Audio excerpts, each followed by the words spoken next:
সবাইকে নমস্কার জানিয়ে আজকে আমি আরেকটি নতুন জমি আপনাদের সামনে নিয়ে এসেছি। চলুন তাহলে জমিটি একবার আপনারা দেখে নিন। এই জমিটি চিলাপাতা জঙ্গলের ঠিক কাছাকাছি রয়েছে। এখানে প্রায় 17 ডিসিমেল জমি রয়েছে। জমিটি এসটি ট্রাইবাল ল্যান্ড এবং জমিতে কিছু গাছ লাগানো আছে, সুপারি গাছ আর কিছু সেগুন গাছ।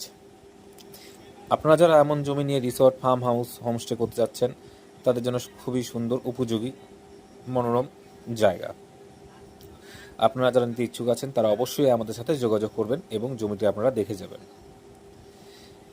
এবং এই জমিটির ঠিক পাশে রয়েছে একটি ছোট্ট পাহাড়ি নদী, দেখতেই পাচ্ছেন আপনারা। এবং নদীর ওপারে বেশ কিছু রিসোর্ট, হোমস্টে রয়েছে এবং যাতায়াতের জন্য